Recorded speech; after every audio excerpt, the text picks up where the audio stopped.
This episode and every episode of the Beer Guys Radio Show is brought to you by Ironmonger Brewing. Visit Ironmonger at their tap room in Marietta, Georgia, or online at ironmongerbrewing.com.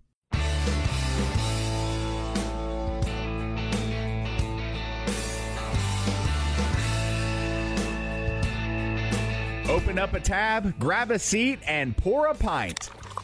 It's time for the Beer Guys Radio Show. You want free beer? Go to the brewery. Dedicated to the art, science, and enjoyment of craft beer. Yeah, what's wrong with the beer we got? Now, here are your hosts, Tim Dennis and Brian Hewitt. And welcome to the Beer Guys Radio Show. We are broadcasting from the Beer Guys Radio Studios in Marietta, Georgia. And this week we're talking with Steady Hand Beer Company. I am Tim Dennis, and with me as always is my good friend and co-host, Brian Hewitt. Hey, Tim. So joining us today, we have Brian Sullivan, a founder and the brewmaster of Steady Hand Beer Company. We're going to talk about flower business, especially the tangerine variety, beer collaborations for a good cause, R&D beer, and who knows, maybe we'll even get to, like, mushroom foraging. Of course, as you do. Yeah. As you do. Yeah. Brian, thanks for joining us. Yeah. Oh, thanks for having me. Beekeeping. Yeah. Beekeeping as well. Mushroom foraging. It's all the buzz. All the good stuff. Brian, how are you doing, sir? So I'm doing good. I'm good. happy to be here. This is awesome. Yeah. You guys let me come and hang out. We did. You brought beer, so we're good. You're man. always We're welcome good. when you bring beer. Yeah. Yes. That gets you through the door, It right? does. Yeah. Absolutely. You knew the cost of admission when you came over here. So we're good with that. Yeah, man. So we're actually sipping one of your beers right now. We are into your Confirmed Humanity, a foggy lager. What's a foggy lager? Yeah, that's a really good question. So this is kind of a hybrid style between some of the aromatics of a hazy IPA and that crisp kind of finish of a lager. So there's a little bit of wheat in there that kind of throws It's that tasty. extra haze. And, I didn't want the bitterness or anything to linger. I just wanted some hop aromatics to kind of boost those, a little bit of Citra in there, and then let it finish clean. Let it do it, man. Yeah, it's clean, but tasty. you've got the hoppy Yeah. flavor there. So I dig it, man. I dig it. Will we be seeing more foggy lagers? Or I hope so. okay. All right. Why not? We'll see. You know, Well, yeah, I mean, might as well, right? absolutely. A What is double it? and triple foggy lager? Now, Confirmed Yeah. Humanity, is that like a Turing test kind of thing, but for beer? Or Yeah. You know, like you get on those websites and it's like, we can let you to the next yes. stage if you can confirm your humanity. You're like, you're not a robot. And they're Yes. like, well, I'm going to release this during this COVID world because I'm like, we should confirm humanity, you know? Like, I'm still not sure, to be quite honest with you. Right. So About yourself or about any just of the- humanity in Oh, general. okay. As a generality, I think. that we're all robots? Or? Yeah. Okay. Yeah. Oh, yeah. very, Well, I very mean, we all know possible. birds aren't real. Oh, So, that much I mean, is a given. possibly We all know people those as are well. robots. So we'll find Surveillance out. machines. Absolutely, Oh, yeah. Brian, you do anything interesting this week, man? Exciting beers or events or anything? let's see, what do we got going on this week? Yes, Saturday we are releasing a special version of our lager for the Pediatric Brain Tumor Foundation Cool. for their Starry Night event. Nice. So they light different lanterns depending on it's really for the families of kids going through pediatric brain cancer, and it's a brutal situation, right? And it's Absolutely. it's a Sure. lot of the stuff we're just going on with charities in general and COVID situation, and it gives us some good perspective. Like somebody's got it worse than we do. Sure. You That, know, and I and saw it's- you guys work with a few charities, and we'll definitely talk about that more as we get into things. Some cool stuff there. Absolutely. Brian, how was your week, sir? It wasn't terribly eventful. I kind of Yeah. cut loose last week because I had some time off between day job projects. I was kind of tame this week. I got into a couple of interesting things, went through the cellar, got at a Bell's Consecrator Doppelbock from 2013, a 7-year-old Doppelbock. Okay. And Okay. it was still pretty good. I still right. tasted stuff in there that reminded me of how much I liked it. It developed some little oxidation with time, so it's not 100%. But man, back in the day, I love but that that could beer. play okay in a Doppelbock a little bit, right? It wasn't bad. It wasn't bad. Honestly, I think I served it to myself a little too warm. I think that one needed just a little bit more? touch more. I went with a cellar temperature. I'm like, this needs a little more chill. I mean, there's that. Did a little bit of drinking over here at the Ironmonger Oktoberfest here in Right. Yep. Good stuff Marietta. there. So they had that going on, and some studio hanging out, We studio did. time, It was drinking some beers, a chill Yeah. weekend. We usually run around on Saturdays, but sometimes you're like, I don't feel like running around. I'm just going to sit around. So we cracked some beers and we played some cards and kind of hung out this past weekend. Just took it easy there. But Did you get out and do some stuff? I did think you get out a did. little bit. So I had some family coming through town. They were going up to vacation in the mountains, and they drove through Atlanta. So we met up actually at the Battery where the Brave Stadium is. Truist Park now used to be SunTrust Park. But we met up there, and I think it was actually the first game of the playoffs there. So they had, if you've never been to the stadium in Atlanta, we've got the battery that surrounds the stadium that's like a live work play area. It's a really cool spot. They have a huge green area there, big open green area, and like a widescreen TV. And so it was packed out, people watching the game, watching the Braves. And we went to Terrapin Tap Room. That's right there at the ballpark. And they've got a patio, and then they've got the sliding doors that open up. So really the whole restaurant kind of becomes open air. And it was a gorgeous day, so we had some beer and barbecue, and barbecue, and baseball, Brian. It sounds good. Yeah. Yeah, we did. So it was a really nice time there. Had a good time with it. So that was about it. Just hung out with some family other than the other stuff. I had a Los Bravos from Terrapin that was really, really good. Okay. A nice, easy drinking lager. So Great. Tim, I think it's time for us to get into the beers of the week. Now it's time for our Beers of the Week. Brought to you by The Nest, craft beer and barbecue in downtown Kennesaw, Georgia. TheNestKennesaw.com. Well, Brian, as always, we've got great lot of beers to drink here. Steady Hand hooked us up, Brian. Thank you again, man. We've got plenty to go through here. We'll do our best to drink all of these, all 48. That's what I expect. Before you get out here. So, but a few of them that we're going to get into, kind of their flagship with the Cloudland. Yeah. If you had one, you had to call a flagship. Yeah, probably, I think right? it's becoming that one. Okay, for sure. Yeah. So the Cloudland Hazy IPA, we'll get into that. We'll also do the Circles of the Sun, which is their blonde stout, right? And Baratza, am I saying that correct? Baratza, yeah. Baratza, which is an apple and quince sour. Right, and we are the first people outside of the brewery to taste this beer. Is that right? It's not even 24 hours old. I'm privileged, man. We are privileged, Brian. Exactly. Yeah, it's gonna be a good time. It's So gonna be great. there's a few others. We've got your version of the Black is Beautiful. We've got the beer you did for the ovarian cancer research, and a couple other things. So we've got plenty to drink. Absolutely, Indeed. Brian Hewitt, what's happening this week in the news? What's in the news? The beer guys have the scoop. Extra, extra, read all about it. Time for headlines. Okay, unquestionably, my favorite beer news of the week is Saturday Night Live's Sam Adams Pumpkin Ale sketch. It's basically a parody commercial for Sam Adams where, quote, real Bostonians sample Jack O Pumpkin Ale. And all seems to go well until comedian Bill Burr samples the beer. And, of course, he has some choice negative things to say about that.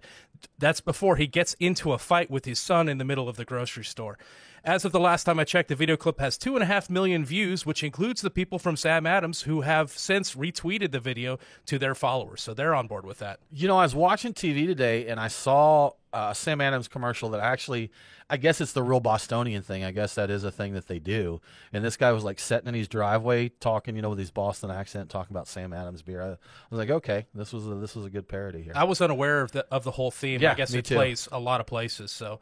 So according to Brewbound, Ball Corp is reporting a 10 billion can shortage in the U.S. this year. So we knew there were shortages. Now we have a solid number.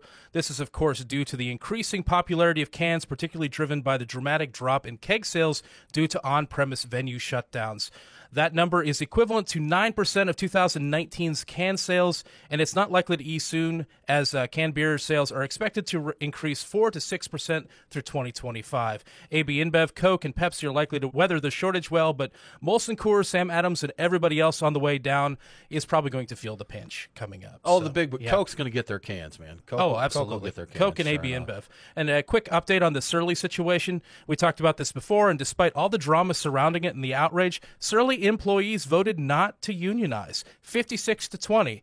Unfortunately, it looks like Surly still plans to close their beer hall on November 2nd, citing losses of $750,000 if they stayed open through the end of the year. Man, they kind of have to continue to close it, because if they were Yeah. to go in there and say after they vote no to a union, they're like, you know what? Look, we didn't know. We found some money in the couch cushions. That's right. We found some money in the couch cushions. We can keep this open, but surprising that it was that big of a margin. It really that they was. voted out there. I thought it was just a done deal, but yeah, Yeah. 750,000 couches. They found $1 That's in it. each Lots one of them. couches. Yeah. It's crazy stuff. So it's officially stout season again. Well, okay, it's always stout season, but the Brewery Black Tuesday is returning once again October 27th. Looks like the annual behemoth is clocking in at 19.3% this year, ABV. If you are so inclined, you can buy up to 6 750 ml bottles that day for $32 each, or you can grab a couple of 16-ounce cans for $19 a piece. I'm not really sure what I think about Black Tuesday in a can, to be honest. What's the PPO on that, Brian? Did you do the math I did for not us? do that. Okay. You should be able to do this. Yeah, really you quick. keep 19 talking off bucks, it. $19 for a 16 ounce 16 can? ounces. Yeah, it's more than $1 an ounce. It's like $1.10 or 5 cents an ounce, maybe something like that. It's in there, Ridiculous. man. I got a calculator here. That's you keep talking. I'm I'll still figure talking. it out there. Yeah. So I think Black Tuesday needs to be in a 750. If any beer needs to be in a 750, it should be Black Tuesday. That's a festive occasion beer. It needs to be in a large format. the PPO on that is $1.19. Okay, I That's was our PPO close. there. So That's ridiculous. that's a heavy PPO. Yeah. Yeah. You're listening to the Beer Guys Radio Show. We are going to take a break, but we'll be back very soon to talk with Steady Hand Beer Company. Have you ever thought about owning your own brewery but don't know what it takes to get one built? We're Storytime Construction, and we build breweries. We're Georgia's most experienced and hands-on contractors when it comes to building new breweries and tap rooms, or expanding existing breweries. We offer full build-outs, remodeling, and additions, as well as consulting and construction management. Give us a call at 770-733-4343. Storytime Construction. We build breweries. Craft beer forged with a reverence for tradition and new styles that start a revolution. Ironmonger Brewing. The brewers at Ironmonger Brewing pride themselves at being masters of barrel-aged, hoppy, and sour beers. They invite you to their tap room in Marietta, Georgia to taste and see. Also visit their barrel room for an intimate drinking experience with great live entertainment. Keep up to date on all things Ironmonger by liking them on Facebook. Ironmonger Brewing, establishing a new standard in craft beer.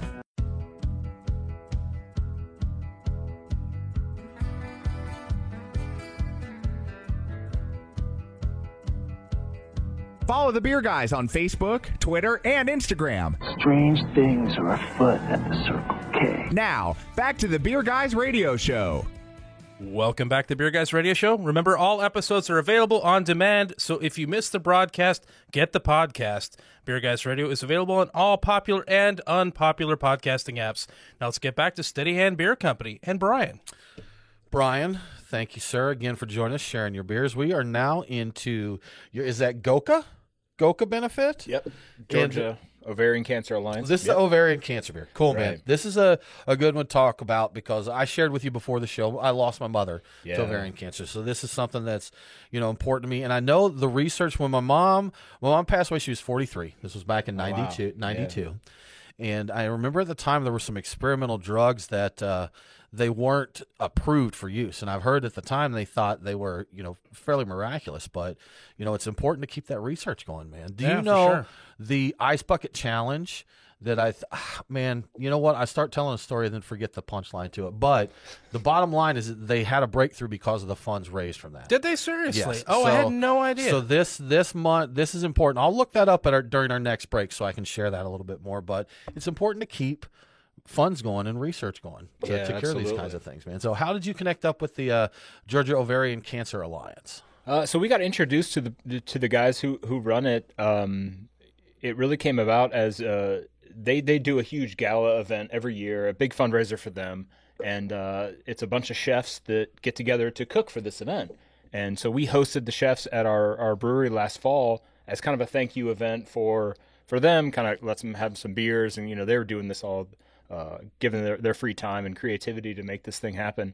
And then the whole COVID thing happened, and they had to cancel their gala event. Oh, okay. And it was kind of like, how can we help out? And we make beer, right? So this isn't a huge money maker for them or anything like that. And it's really just how can we use what little leverage we've got to offer some awareness to get if that gets in front of someone who they could take a look at the symptoms and they get a hold of catching that disease before, then it's all worth it, right? And That's it. Yeah, I mean, with any cancer, early detection is sure. so important. Know the signs to look out for, get in there. But we'll put in our show notes on our website, we'll put a link here to them to make sure, great. that people can get out there. Does the QR code go to their website or It something does, like yeah. that? Okay, cool. Yeah, absolutely. So it's on Cool. the can right so there. if you can go grab right some there. cans of this, just scan the code, make it nice and easy. Yeah, for QR sure. codes are making a comeback. We've They talked are. about that recently. Yeah, silver lining to the Yeah. pandemic, or I don't know, whatever you think about QR Is that codes. Is that what's bringing them back? I think so, because that that's a- where all the menus are coming. Okay. That's, Yeah. You Ah, put that's that on right. your table, All the menus. it's all QR Yeah. codes now. But Brian, Steady Hand Beer Company. So the name Yes. comes from an old motto: "Steady hand to victory." Yes. that sounds powerful, man. What exactly does that mean? So, it comes from 16th century Ireland. My brother and I are business partners. Our family traces back to like Southwest Ireland, to Cork area. And that was the old battle cry of the family, right? This is like medieval warfare type of thing, right? But, for us now, it's kind of holding true to our ideals and the things that we care about, the things that we want to do as far as beer goes, and it's really just kind of holding on to, the quality and, really honing in your craft and making that the biggest focus. Okay. So that's kind of, we've twisted a little bit. Now, I was wondering how long ago Steady Hand became an idea, because as I was doing our research for the show, I found where we traded some Facebook messages back in 2016. Yeah. Kind of when that, and I noticed your Facebook page was created, I think, in 2013. Yeah. So was that the birth of the idea was around 2013? Yeah, 2013 to 15, around that age. It was kind of like, I moved down here from Wisconsin in 2015 to get the brewery started. And I was brewing in northern Wisconsin, and I was just, I'm tired of winter, and I'm like, I lived in New snow York and Nebraska, ice. so I get get it, right? Yeah. It's just like, I was curious what brought you both, because you were both Midwest, right? You and your brother were both out there. What made you decide Atlanta was the place to be? Yeah, my brother lived here 10 years before I moved here, and we'd come to visit, and it was always looking around. Being a beer person and being in the beer industry, I was like, let's go check out the local breweries. And I remember going to Sweetwater and a couple other places. I'm like, what is this tour business? Like, this is backwards, I'd forgot about those, man. Right. It wasn't that long ago. Yeah. Yeah, and it's just like, what do you mean Yeah. I can't get a full beer, but you're giving me a pint glass? Like, what is going on here? Yeah. So we kind of looked into it, and I'm like, well, but you've got thousands of people moving here from everywhere in the country, and everyone's got a taste for beer, and they want to replicate some of those experiences they've had of where they come from. So I was like, man, well, let's get in now. These laws are going to change. People are going to evolve. So, speaking of that, the laws changed as you guys were in process with your brewery. Because when we originally talked, you guys were looking, I think it may be a smaller location up in Roswell or something along those lines. Absolutely. So how did that impact, with the laws changing as you were kind of in motion there, how did that impact your plans and what you did with your brewery? Yeah, so it was interesting. We looked around at Monday Night and a few other ones, and it's like, all right, to make it in the Georgia market, you got to have a 30-barrel system. You better be, ready to do volume. And then the law changed in, 2017, and she's like, well, you could make a viable option for a 10-barrel system selling across the bar. Right. Yeah. And I still went with the 30 because I'm kind of like, well, if I can fill it with a 10, I should be able to fill it with a 30, right? So I'm glad, I got the equipment that we did. We ended up getting it used from a buddy of mine in Colorado who I used to work with in the San Francisco area, and, I've been super happy with it. But we also kind of were a little hesitant, right? Because it was like there was rumors of the law changing, but I didn't want to give up on that equipment. And those things had failed in the past, right? So we were like, maybe they change, maybe they don't. So and you really, especially in Georgia, and I imagine this is becoming true anywhere, you want to be able, you want your brewery to be where the magic happens. Sure. Because, man, those shelves are crowded. They're crowded, and it's really hard, especially if you could go outside of your home area, to get noticed. There's some really popular beers here that I've heard of them launching in other states, and they set on shelves, because they don't They're not have the that local choice. They don't have that local choice there. So, and there's, interestingly, some of the larger breweries that are expanding.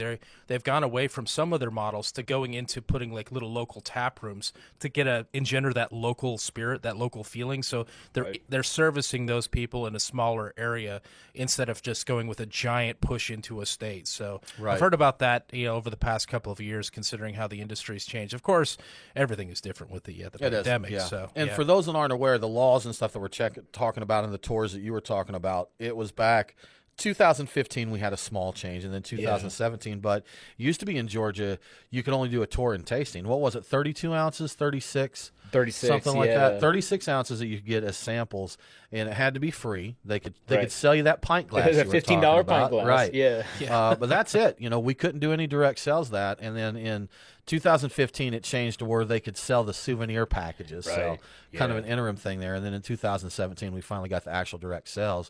And we were looking, I think we've got, what did we say, 124, 144 breweries across the state now? Yeah, in the 130, 140 range. So we've almost tripled since that 2015 time frame there. And, and there are a lot of breweries that are having great success doing sales directly from their tap room. This has got to sound so crazy from anybody outside the state. You had to do what to sell beer? Yes. So many people. We're one of a few that have the weird law like that. Did you have bars in your state? Oh, yeah, we had bars. So you just couldn't buy beer at the place that makes them. Weird crazy. laws everywhere, though, man. Sure enough. I heard that in addition to brewing before this, you actually were a chef for a while, right? Yeah. I went to culinary school. I was a professional chef for 10 years before fully making beer my career, yeah. So why did you go from food and just narrowing it down to just beer? I guess because beer is kind of a subset of just chefing in general, yes? It is. I mean, in a way, I used to make food for people. Now I make food for yeast, right? And Still feeding stuff, I'm right? still feeding stuff. And cooking and brewing are roughly the same. So I take a chef approach to how I cook. And Yeast how don't I complain brew. very much either. They will eat any kind of sugar you put in front of them. And Absolutely. Yeah. And they can be your best friend. You treat them right. They'll take care of you. Kind of Yeast thing. will complain. You'll know it when you pick the glass. Oh, that's up a there good if you point. do- But yeah. at least it won't be on Yelp, or That's whatever. right. So Yeah, yeast Yelp, huh? I didn't get a free whatever with this. I'm like, don't they know who I am? I'm famous on Instagram. Come on. Anyway, So with your culinary background, why didn't you guys put a restaurant? Is there plans maybe to get a restaurant in I the mean, future? restaurants in the hospitality world is in my blood. I would probably maybe, think about that at Okay. one point. I think initially I was kind of jaded on. I That's was what I was in gonna say, fine sure. dining. In Okay. 2009 in the San Francisco area, you couldn't give away fine dining. And Okay. it was super tough. So I pretty much pivoted to getting into beer, which I'd been a home brewer for 14 years before I actually became a professional brewer. So it was kind of a cool transition for me. Okay, good stuff. Well, you're listening to the Beer Guys Radio Show. We do need to take a break, but we'll be back very soon to talk more with Steady Hand Beer Company.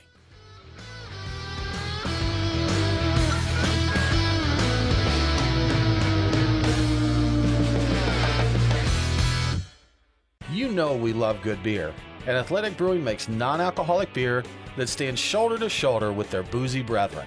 With a fraction of the calories and certified organic, it's a great beer to enjoy anytime. Athletic's got new brews like Cerveza Atletica just in time for summer. Check out the full selection at athleticbrewing.com. Use code BG25 for 25% off your first order, and U.S. customers get free nationwide shipping. Athletic Brewing, brew without compromise. It's Brian and Tim, the Beer Guys. If you're like us, no lunch or dinner is complete without a pint or two of craft beer. Which is why Truck and Tap in downtown Woodstock, Alpharetta, and Duluth are always on our list. Tim, why do they call it Truck and Tap? Well, the tap part is easy, Brian. They've got 18 of them. As for the truck part, that's where it gets interesting. Truck and Tap features your favorite Atlanta area food trucks, so you're getting a different menu every day. Truck and Tap in downtown Woodstock, Alpharetta, and Duluth. Truckandtap.com. Let them know that the Beer Guys sent you.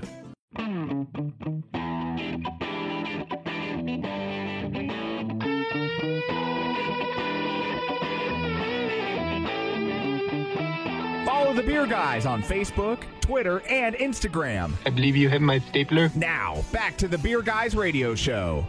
Welcome back to the Beer Guys Radio Show. I want to give a quick shout out to one of our great radio affiliates, WBQO 93.7 FM in Brunswick, Georgia. Catch Beer Guys Radio on WBQO every Sunday at 1 p.m. local time. Now let's get back to Steady Hand Beer Company. Brian, we're going to talk to you more about Steady Hand, but I made a promise in the last segment that I want to fulfill real quick. We talked about the Ice Bucket Challenge. Right. So we did look up that information there. It says by percentage, 67% of all funds went to research. They said that's about $77 million. They give some other breakdowns there, but the big thing is, I was incorrect. They haven't had a breakthrough, but they said it extremely accelerated the research for ALS, more funding to projects, more research happening, more dollars leveraged, and they said that researchers say they're getting closer to a breakthrough. So it sounds like they've made progress, and the Ice Bucket Challenge helped, man. So good stuff. Like if they haven't found a cure, they found things that they didn't know didn't work. Now Right. they know it didn't work. So Working they can look towards- at other working things towards it. that might work. So that's a good thing. Yeah. Brian, we're going to jump into a crazy topic here. How about we talk about bees and mushrooms? Yeah. These two things. So I saw you have a hive at the brewery, correct? We do, yeah. Have you brewed with honey from your hive yet? No, we haven't. So, a lot of people have a quarantine hobby. Sure. Yeah. We didn't quarantine or anything, but I still picked up a hobby, and that's beekeeping. Okay. So that's actually one of our kind of charitable partnerships. A friend of mine has this charity for vets with PTSD, and he teaches them to become beekeepers, like a honey operation or, do kind of an ag grant sort of farming kind of thing. So he did a wild capture of these bees, gave me this hive, and I thought he was going to run it, and he was like, no, dude, it's all you. This is yours now. This so, is you. You are now a beekeeper. I'm a beekeeper. So Okay. I got the little smoker out there, and I'm keeping after these bees. I feed them every weekend and check on them, and What do you feed them? I give them sugar water. Okay, that's Yeah. I wondered if that was it. So I in guess the that's basically springtime- what they're pulling out of the plants is like Right, a nectar, yeah. sugar water, right? Yeah. So we installed the hive mid-March. March and April, they're going out and they're getting flowers. So Right. I don't need to feed them. Throughout the summer, I give them sugar water every Saturday. do bees hibernate or go dormant or anything? in the So I colder just months? found this out. They apparently get into the hive in a giant ball, and they all hang out for warmth. Okay. And they feed on their food storage for the winter. I've heard that when they're doing until that, you take it to make beer with it, right? Yeah. So in the okay. springtime, we'll pull some honey. I'll leave half for the bees Cool. and keep the hive going. Now, how many hives do you have to have before it becomes an apiary? Because Brian and I both really like the word apiary. I think one. Okay, so you have an apiary. That's the Yeah. way we're going to refer to it Yeah. now. I want to to reiterate my disappointment. There are no monkeys Zero or apes. apes No apes involved at in all an in apiary. an Not a apiary. single one. Yeah. So, how much honey are they producing? Is it something you can collect, or do you have to Yeah. wait and do some sort of a honeycomb harvest? I don't know how any of that works. So the springtime, we'll harvest the combs. We'll kind of spin it and kind of filter it out a little bit. We expect to get about 100 pounds of honey in the spring. Okay. So that'll be enough to do a beer, and then some of the proceeds of the beer will go back to my buddy Tim's charity. So it's Doc's Healing Hives. That's He's awesome. got a spot up Yeah. north, and they're he's doing a lot of educational programs, and it's just all around good stuff that he does. You talked about him teaching that to people with PTSD. That seems like a really chill hobby. I mean, Yeah. as long as you don't get stung, Right. If Absolutely. you're just hanging out there. And I think that's, the big driving force behind what he's trying to do is, give people a calming and a peaceful way to make a living and do something beneficial, because we need bees for agriculture, Right. And Yeah. I make an agricultural product. So we're trying to close the loop and learn a little bit about where our food system comes from. Now, I saw on Brian's least favorite app in the world, TikTok, there's this lady in Florida that's a beekeeper, and she does bee rescues and all this stuff, but she's a pretty attractive lady, so people watch her bee videos because Okay, of that. sure. But she's like going in there with no guard on or anything and just like picking up masses of bees, and it makes it look like unless you really provoke these things, honeybees are pretty chill. So they just, it's like, look, you have to know you don't want to do this or that, but you can get in their hive and do this and move around. And pretty much they're just going to keep doing bee stuff as long as you don't, provoke them, right? For sure. I mean, they smell your fear, right? Yeah. So if you're chill, they're pretty chill. The only caveat is you don't walk in front of the right-hand side of the hive. Really? Why is that? I What made is that it? mistake. And also, you don't wear black. They think you're a bear, Oh, and they'll tear you up. All right. So I got Well, stung Winnie the about Pooh 10 times, and I made that mistake once, and I put the suit on now. and I'm the chill, suits but- are white, right? Yeah, the And suits I are am all not white. a bear. I am not a bear. I'm so not a Winnie the bear. Pooh got away with eating all that honey because he is not a black bear. Little He was beige a bear. very beige, a very Right. fair bear. Yeah, Right. that's how he got away with it. We're learning so They're- much today. Bees are not very smart, but Yeah. I do enjoy wearing black. I would get eaten alive, I think. So. I do. I wear What's black the in front of the right side of the hive? Yeah, so that's their entrance and exit, and it's Oh. pretty cool to sit there and just kind of watch them do their thing. So they have this little flight pattern. They leave the hive and they return to the exact same spot. And you'll see a few bees that kind of hang around the front of the hive, and they're the new bees that were born. They're still learning how to fly. So they'll sit there Oh. and watch the other bees until they figure out the flight pattern. And then they join the group. And it's just this constant working thing where they're making honey, they're making bees. So you stay out of their road, their highway of. As long as you do that, they're cool with you. Right. Like, yeah, reach in, grab a little honey, no big deal. Yeah. Don't mess with the program, man. Don't mess with the program. They know better than I do. I sprinkle cinnamon to keep the ants away. I feed them sugar. I let them do their thing. Okay. I've seen different documentaries on bees and other insects, and it really is amazing the society that they have. Sure. The things that go there. I've seen the bees before. Like one time a giant wasp got in a hive, and it like kicked one bee's butt, and as soon as it like hurt this other bee, they're like a ball on that wasp, just ganging up on them. And I saw another thing with ants. You mentioned keeping the ants away from them, but it was two different species of ants, like a smaller like red ant and these big black ants, but they were both working in the same area, and they both made these lines of like they're joined arm in arm, watching each other. Like you don't like these lines are looking at each other, and behind them all the workers are doing their thing. I was like, it's amazing that these little insects A have this. demilitarized zone Yes, between exactly, between the little ants. ant DMZ there. Well, you know what? We mentioned mushrooms before, and I am fascinated with mushrooms. Know very little about them other than my wife likes to bring them home and cook them a lot, and I like to eat them, so I've heard good things about them. Do you go out foraging a lot in quite a bit. Georgia? Yeah. Okay. Yeah, mostly for chanterelles. Yeah. Okay. We make a couple mushroom beers, too. We were going to ask if you'd put Yeah. some in there. Yeah. So which beers? What kind of style of beer would you we put that did an apricot and chanterelle beer last fall. in? Interesting. So when you smell fresh chanterelles, when you're just about to pick them, they have this beautiful apricot kind of perfume. I had to no them. idea. Okay. So, I mean, the only issue with chanterelles is cleaning them. You know, they're a giant pain to get all the little bits out of there. Okay. But the flavor is amazing. We do another one. It's a porter with candy cap mushrooms. And they smell like warm maple syrup. It's a beautiful aroma. I'm I on board. honestly had no idea that mushrooms had these different. I mean, I eat mushrooms every. The ones that I know are portobellos. You Yeah. know, just the white button mushrooms, and then Morels, right? Morels. Yeah, Yeah. those are Do you good. forage morels? I do, yeah.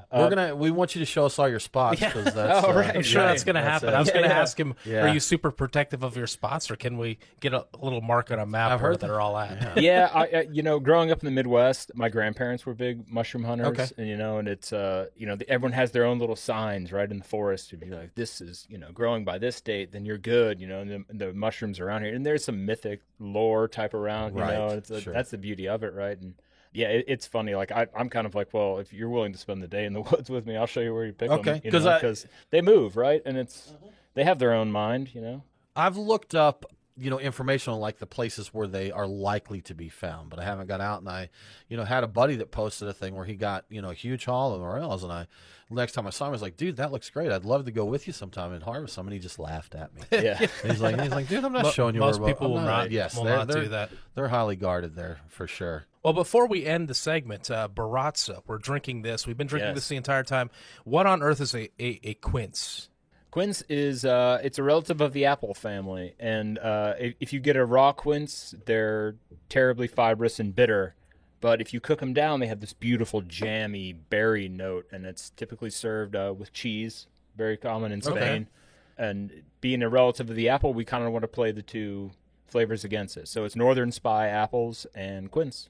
In a It's sour tasty. package. I Yeah. enjoy it. It's Yes, nice. very nice. The sour is light, which I'm cool with. A tartness, you know. Yeah, So, I mean, we call it a tart wheat ale. A lot of the malic acid that comes from the apple fermentation really softens the bite. The pH is pretty in line with a sour beer, but I think the palate-wise, it's very soft. it is. It's Yeah, really it's nice. good. I really enjoy this. I do Yeah. too. Quite tasty. You're listening to the Beer Guys Radio Show. We need to take another break, but we'll be back very soon with more from Steady Hand Beer Company.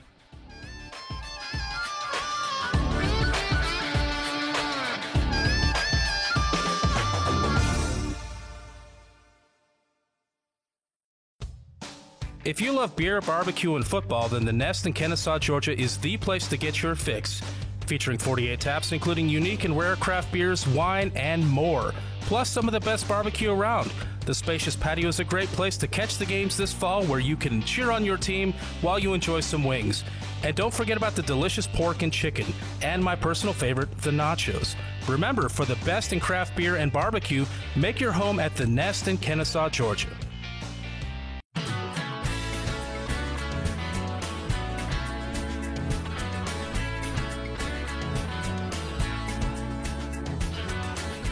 Follow the Beer Guys on Facebook, Twitter, and Instagram. To be the man, you gotta beat the man. Woo! Now, back to the Beer Guys Radio Show. Welcome back to the Beer Guys Radio Show. If you enjoy the show, please consider supporting us on Patreon. Just go to patreon.com/beerguys. Patrons get cool perks like Beer Guys swag and commercial-free episodes. Now let's get back to Steady Hand Beer Company. Steady Hand Beer Company, and beer being the functional part there. We've talked about a lot of Yes. stuff. We've talked about mushrooms. Right. We've talked about collaborations. We've talked And about bees. bees. Apiaries. Yeah. Bees. Let's talk some about your beer, man. Let's talk do a it. little bit more. We've brushed on kind of the ones that we're drinking here, but you have a project you call the Liquid Lab. Yes. That's your R&D series, is that right? Yeah. So, you know, a lot of the stuff we do when we're trying to figure out where a beer goes, you know, we'll do a 1-barrel batch out of the tap room and really just try to, like, get people's feedback. And the Liquid Lab thing was kind of like, well, let's see if we can engage people a little bit more and let us know what they think about it, you know, because each week I was putting on maybe 1 or 2 different beers of stuff I'm still just kind of working through the kinks of. And I wanted to see kind of like, well, how you know, what was the response, right? Did people like it? Did it sell pretty quickly? And the fruited sours for us sold like crazy this past year. Yeah. I mean, you guys had the tapache, so pineapple and ginger sour. Yep. And that's based on stuff that I just ferment at home. Did you do that like you would do a home batch? Did you put pineapple ends and the Mexican sugar cones in there and stuff? So I didn't do the Mexican sugar cone. We did ginger, but that's one where like I'd like to get the actual like piloncillo and like do the whole thing. So we'll probably do that when we take it up to a larger fantastic, batch. man. I love that so much. That was super good. Oh, awesome! Yeah. And on Untapped, it was like the 4th most popular, the highest rated beer in quotes. Yeah. I don't. That was good. What was in it? Were there any grains? I mean, how? Yeah, does that, it was still a beer base, but Okay. I think the fun part about it was the sourness and the fruit notes from the pineapple and the ginger kind of almost like blur those lines between a beer and just a ferment, So it's like I fermented tapache at home just as a drink with pineapple skins and and cinnamon and brown sugar and ginger, and I make kombucha too. And it's just like, well, those are all products of fermentation. Can we take some of those cool flavors and how do we work those through to some of those other beers? Sure. And sometimes it helps like just do one barrel. Like, all right, it's low risk. Do people like this or? That's the great thing about being able to serve from the brewery. You can get them in there in the tap room. You can do that one barrel and say, hey, what do people think about this? Right. And you're like, so since they really love that, we're going to see more of that absolutely. in the future? Okay. Yeah. And that's the beauty of the Liquid Lab is kind of like letting people help us decide what goes on the release calendar for next year. Okay. Will all the beers have code names? Yeah, I think that's something we're going to start. So the first one is code name Snack Cake. And that's an Amberana wood-aged stout with coconut and cacao nibs. Okay. So there's this beautiful cinnamon and baking spice notes, as well as the chocolate and coconut. So does that come from the Amberana wood? The cinnamon notes. Yeah. Have you used that before? Or is yeah, this we've used it. This is our 3rd time using it. Oh, okay. And I've just been fascinated with the depth that you can get, in certain beers with that wood. Different than you could get from a barrel. We've encountered it a few times. Every now and then it comes up. It's what I was just thinking. You know how some breweries have done things like they'll do a stout. Terrapin did this and a couple others where they did one base stout with 4 different coffees. Oh, yeah. I would love to see a beer like a 4-pack or a 6-pack, however much you could do, where it's each different woods. 4 different woods. And see, what they, because we had, over the weekend, we drank a Cigar City White Oak High Life. Yeah. And the wood notes in that are it's so interesting and different. Oh, for sure. It's nice. We all know bourbon and oak. We all know that. Could be like a golf pack. How many woods are in a golf set? I forget. What? It's like when your golf clubs you have your woods. I'm like, how many is there? 8? Like 8, 1 through 8, or 3 through 8, or something like that. You could have it like a golf pack. So like you have that whole thing where you take that same base beer and apply that, because there's going to be that many different woods or woods aged in different spirits. So you've got. I mean, the world is your oyster. Did I miss something with the relation to the golf, or was it just because golf has woods? Yes, golf has woods, and you're talking about mixed woods, and I'm like, well, what else has mixed woods? A golf bag does. Okay. They have different points to them, but man, he's really stretching for that one, don't you? Yeah, think? a little bit. It's a bit of a stretch. Oh, yeah. Come on. Okay. You were we can along for the workshop ride. this a bit. Yeah, we'll work on it. We appreciate your input, Brian. That's right. That's more appreciation than I typically get for my really bad ideas. Yes. Yeah, we've tried some great stuff, like you mentioned. Go there to the tap room and really enjoy what you've got there. But what's coming up in the future, man? What's next for Steady Hand? Yeah, I think we've had some good success with our lager program. We're going to continue to expand that. You guys had the Confirmed Humanity. Yep. We'll see that in a larger format next year. And I think a lot of the stuff that we had planned for 2020 is just going to get pushed on to 2021, and we're just going to go pretty aggressive, pretty heavy with the stuff that we enjoyed doing and make it bigger. The fruited sours, more IPAs, more lagers, more stouts, all the stuff that we've enjoyed making over the past couple of years. So something that I've been wondering about since I was looking through all your beers on Untapped, I noticed that they all max out at 9% ABV. Is that intentional? Is there a reason you haven't gone beyond that? Is it hard to maintain balance? Because I know you have a thing for balance in beer. I have a thing for balance. For me, I think for the culinary background, if you go above 9% alcohol, for my brewing style, you really have to justify that additional alcohol. You guys have had the flower business, that double IPA, where the alcohol comes across as a little bit sweet, and it does really balance the flavor. Even though that's a fairly dry, low residual sugar double IPA, I think for us, that 9% is kind of like my little threshold where things can go out of balance and things can get a little weird there. It doesn't mean that I wouldn't go above it, but currently I think I really appreciate that sweetness of the alcohol as an additional seasoning kind of thing, or a little flavor that I can play with. Sure. And I think we workshopped an idea that would be perfect for that. It would be some sort of a tiki-themed beer, and we'd call it Booze Hookah. Booze Hookah. Yeah, I believe that's it. Yeah. Right. And it's got to shoot for double digits. We've got to make it into double digits with For the sure. Booze Hookah. Tiki, There's a way I to think do so. it. You know, it's just, we can figure that out. All right. Multiple straws, it can happen. Yeah, multiple That's it. straws. Each beer comes with at least 4 straws. At least 4 straws in a giant bowl. Well, Yes. they've got those mini kegs. You guys actually do We the did. mini. We See? did. So And that so- will be the serving size for this beer. That was our part of COVID thing. Is like, Yeah. all right, it's like we got to sell beer to go, and I got a ton of fun stuff that is 1 barrel at a time in the tap room, and I can't can it. right. So I got as many German mini kegs as I could, and we were See? just literally filling like fun mini kegs each weekend. Yeah, because although our laws have changed here in Georgia, we do still have our limitation. How many ounces does that? 244 ounces Okay, is because all we're you can limited do. to Yeah. or is it 244, 288? It's one of those two. I think it's Yeah. a case. Check a my case math. of 12 yeah. ounces. Yeah, it's a so case of 12 ounce. So the mini kegs are Yeah. 169 ounces, 5 See? liters. You're there. And that's what you can do, right? But it was It'd be it was fun. enough thing like your backyard party, Right. your social distance. Get it Everybody there. got a little fun You're little set. keg. Yeah. We saw another brewery that did one recently, and it's so tempting to do that because we try a bunch of different beers and that, but you get one that's good, man. Just get you a little keg, like I said, having Right. a backyard party, barbecue or whatever. Get a little keg and go to Yeah. town. I want a mini keg with a slow pour tap on it. That's what I want. It's like I full of think Pilsner. as a product of design, they're slower pour. I guess Right. they would be, wouldn't they? Well, side pull. Is it side pull? Because do they do Yeah. that? No, it's still the. It's like a quarter turn. It's kind of close. Okay, Yeah. all right. I don't know if you could get a full like Moliko pour out of a. Yeah, I'm looking for that. I'm looking for Brian's that slow shaking pour. the mini keg to froth it up, That's trying to right, get that yeah. foamy head out of there. So A much younger Brian did accidentally shake a keg that he was responsible for tapping, and See. it was embarrassing. They didn't realize that they were getting slow poured beer. It was a luxury. And you they were did ahead not of your appreciate time, it. Brian. I was. You were ahead of I your was. time. Yeah. Something we haven't touched on, we probably should. You just dropped the 2020 Tangerine Flower Business Yeah. DIPA recently, like at Yes. the beginning of this month. Yeah, So we did, yeah, for sure.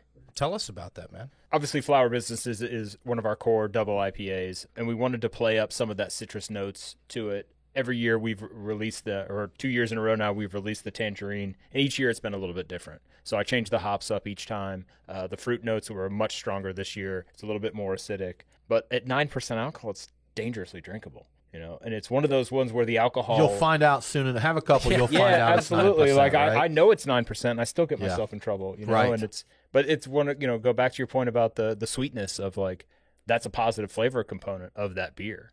And at 7.5%, maybe it wouldn't be the same. That's true. We've dabbled in non-alcoholic beers. Especially I called it my Doctor's Orders series. Yes. We're drinking the non-alcoholic beers, and one of the hardest things there is whether or not you taste the alcohol. That is a flavor component of the beer. Absolutely. So it does make a difference, even if it doesn't taste boozy.